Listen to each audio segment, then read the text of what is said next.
अस्सलामुअलैकुम वरहमतुल्लाहि वबरकातुहू। आज सोन युस मौजूए बहस सु क्लासिज्म या क्लासिकियत। अम ब्रोह समझो क्लासिकियत क्या गो, यमो अमकिस मूल लफ्जस क्लासिकस निश गो समझो ये क्लासिक छु क्या। क्लासिक छु मूलिक कदीम रूमी टेक्स्ट निज़ामच इस्तलाह ये अमुक मतलब अव्वल दर्जे ओस। दपान दोयमी सदी हज रूमी सोसाइटी दोन तबकन मज बगरित। टैक्स अदा करने वोल ओसूद हाल तबक यानी अमीर तबक यथ हिरम तबक ति वनो, तो टैक्स हद बोन दोह मजूर पे गुजारने वोल गरीब तबक यथ बरिम तबक ति वनो। गोडनिकिस तबकस ओस क्लासिकस वन्ने यिवान, यानी उस अमीर तबक ओस तथ ओस यिवान वन्ने क्लासिकस। तो दोयमिस यानी गरीब तबकस ओस प्रोलिटेरियस वन्ने यिवान। अच्छे ज टर्म थावन याद जे कदीम रोमस मज टैक्स अदा करने वोल ओसूद हाल तबक तथ ओस यिवान वन्ने क्लासिकस। तो गरीब आवाम या दोह मजूर पे गुजारने वोल तबक युस जन टैक्स हेकह न अदा करित गरीब आवाम तस ओस यिवान वन्ने प्रोलिटेरियस। तो अथी बुनियाद पे आव अदबी तनकीदस मज तिमन अदीबन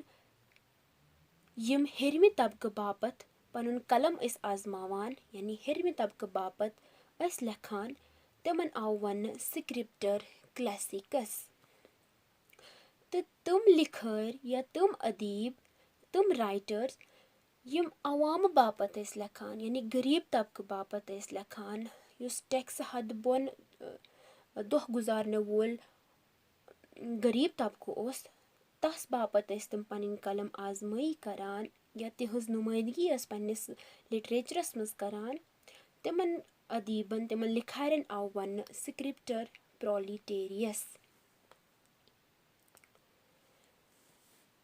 अख नजरिया यह मानने यिवान।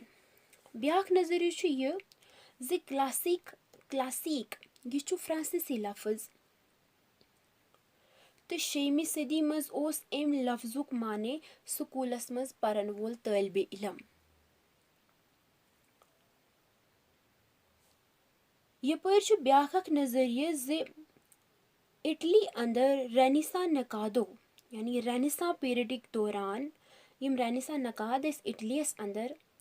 तिमो द्युत क्लासिकस तथ तसनीफस नाव युस स्कूली निसाबस मज शामिल है। चनाचे स्कूलस मज यह कैसा परनावन ओस इवान सो ओस आसान खस पाए मयरी आला दर्जुक ओस आसान सो। तो अथ बिना पे हेको वनित जे क्लासिकस सु जान या अव्वल दर्जुक मफहूम ते रल तिकेजे यल अख गोडुक नजरिया वुचान ये क्लासिक रूमी टैक्स निजामच इस्तलाह यानी टैक्स दिन वोल ओसूद हाल तबकस वन्ने क्लासिकस तत अव्वल दर्जुक या हिरमि दर्जुक या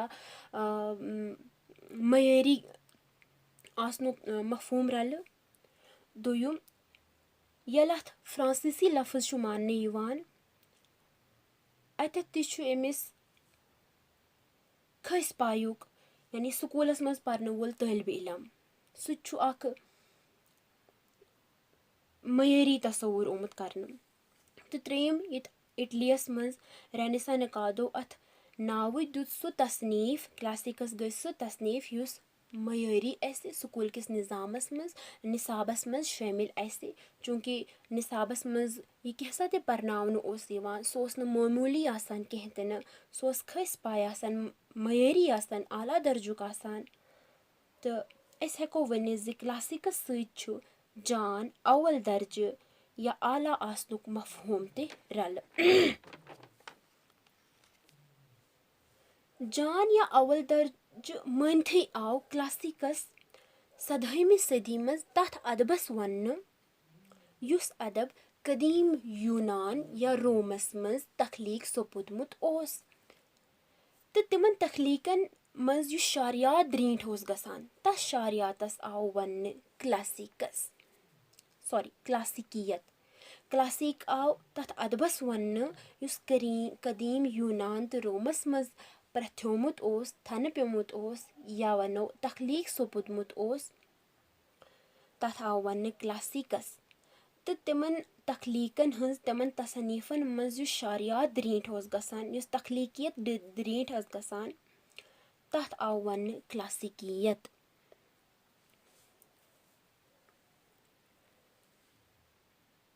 क्लासिकियतुक अख हवी रुझान छु तकलीद ते यानी इमिटेटिंग नकल करें या कॉपी करुन यानी यम मास्टरपीस लिटरेरी मॉडल्स ब्रोट कन आसमित प्रन नकादन या वुनकन ते यम मास्टरपीस लिटरेरी मॉडल ब्रोह कन तिमन हंस अस तकलीद करो तिहंस यल कॉपी करो तिहंस इमिटेटिंग करो इस तथ ते वनो इस मतलब यह क्लासी तम वक्त वनो क्लासिक अदब परान या क्लासिक अदब तखलीक करान तिकेज क्लासिक अख हवी रुझान छु तकलीद ते। अरस्तोन छु पान अदबच अफादियस तो जबान हंदिस वर्तावस मुतलिक करू मा करू यानी डोंट एंड डूज यम तम असूल मुरतब छि करमित तम तिम के मास्टरपीस नजर तल थवथी मुरतब करमित यानी तिमन यम तम डूज एंड डोंट्स छि अदबस खतर अदबस मज जबान हंद वर्तावस मुतलिक पेश करमित तम तम तम वक्त की मॉडल यम लिटरेरी मॉडल्स तम नजर तल थवथी मुरतब करमित तो सत अदीबन तम वक्त यह मशवर तो दुतमुत जि अदबी कामयाबी प्रावन बापत पज तिमन अदीबन यमय असूल नजर तल थावन यानी यह तकलीद करें। यिथ पट अगर अस वुचो तो तकलीदी रुझान छु अरस्तो सज शारियात पारसस यन पेठै चलवन रोदमुत। यह कथ ति अहम जि क्लासिक या क्लासिकियत छु कदामत किस मफहूमस नख्यू बासान यानी कि एंशंटनेस किस मफहूमस वारिया करीब छु बासान यह क्लासिक लफ्ज या क्लासिकियत वनुन मगर केंसो अदबी नकादो वुच यह क्लासिक या क्लासियतुक नजरिय जमान चो हदबंदियों नेबर कड़ित तमो दित तखलीकी बुलंदी तो अदबी जरखेजी हिंदन बेन ते केंचन अदबी दौरन क्लासिक नाव या क्लासिकियत पीरियड वोन तमो अदबी बेन दौरन ते यानी एन कदीम यूनानी तो रोमी दौर किन दौरस मज यम अदबी तखलीक सपजमज अम अलाव ते यम अदबी दौर तमोन ते दुत केंचो अदीबो क्लासिकियत नाव तिकेजी तमो बनो बुनियाद तखलीकी बुलंदी तो अदबी जरखेजी ये परखावन बापत जे कथ अदब पारस या कथ अदबी दौरस हेको इस क्लासिकियत दौर वनित तो अथ बुनियादस पे तखलीकी जरखेजी तो खसूसियत तखलीकी जरखेजी हंस खसूसियत या तखलीकी बुलंदी हंस खसूसियत वनो कि कजा तखलीकी बुलंदी छे अदबस मज कजा तखलीकी जरखेजी छे यह खसूसियत मद्देनजर थवथी छु अंग्रेजी अदब किस एलिजाबेथी दौरस ते क्लासिक दौर मानने यवान तो बकोले इलियट होमरस तो वर्जिल इमन सत दांते ती क्लासिकल यह क्लासिकल राइटर मोनमुत इलियटन तिकेजी इलियट सिंध किन छु क्लासिकल अदब बालिग तहजीबस मज प्रथ्योमुत एक बालिग जहनुक पैदावार यह क्लासिक अदब यह बालिग तहजीबस मज यानी सह तहजीब ये अदबी मयार वारिया बुलंद आसन तथ तहजीबस मज थन प्योमुत या प्रथ्योमुत अख बालिग जहन तम जहनुक पैदावार तम जहनिच तखलीक युस आसे सई माय इलियटन क्लासिक अदब या क्लासिकियत माय तम सई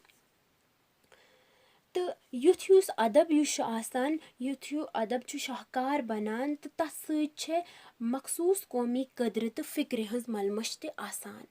तो चूँकि मतलब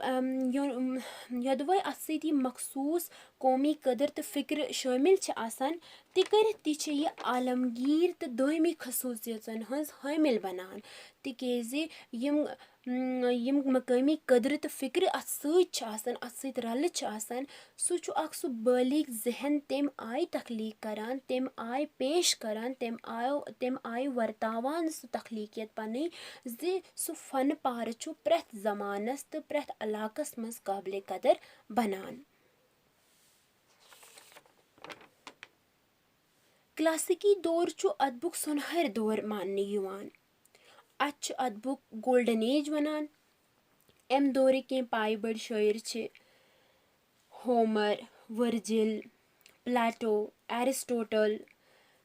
तो के यूनानी ड्रामेटिस्ट यमन मज यूरोपिडीज तो एरिस्टोफेनीज काबिल जिक्र छ तो के शायर मिसाल हॉरेस, ओविड यम त खास तौर पे काबिल जिक्र साने अदबक यम क्लासिकी दौरस मज तिस अजीम तख्लीक छ करान ज़ि आज तमत छ सानन लिखारन सानन अदीबन यहंज तख्लीक वतहावच काम करान।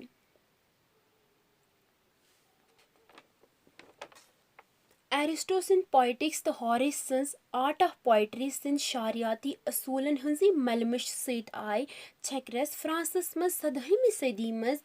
तकलीदी क्लासिकियत बारसस युस वै आज जन नो क्लासिक नाव सत जानने युवान छ यथस न्यू क्लासिकल्स या न्यू क्लासिक्स छ वनान यथ मज शामिल गए music, fine arts, literature, architecture बेतर तमाम शोबाजात गए यथ मज शामिल तिकेज़ि यह 17वीं सदी हुन सु दौर ये तकलीदी क्लासिकियतस वथबो म्यूल यानी यह सोरे रेनाइसा सुन देन रेनाइसा सज देन तिकेज़ि रेनाइसा दौरस मज यिस गड़न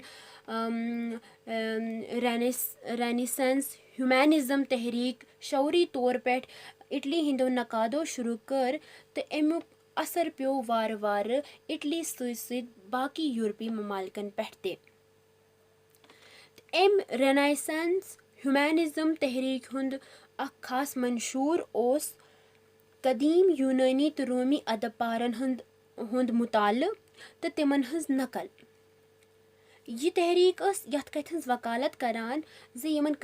रोमी तो यूनानी अदपारन हंज गस मुताल युन करन यमन गस डीप स्टडीइंग करन तो यहंज पज़ नकादन या अदीबन इमिटेशन ति करन। बेन लफ्जन मज वनो it advocated study and imitation of classical antiquity तो 17वीं सदी मज कितन अरस्तो सुंद पोइटिक्स तो बे हॉरेस सिंद आर्ट ऑफ पोइट्री एक नेव क्लासिकियत दौर शुरुआत करान यथस न्यू क्लासिकल वनान यह अदबुक अख ब्याख वारिया प्रजलवन दौर यथ मज ते वारिया मास्टरपीस बारसस यवान। इंशाल्लाह न्यू क्लासिकल या न्यू क्लासिकस मुतलिक सपदे 20 लेक्चरस पे कथ।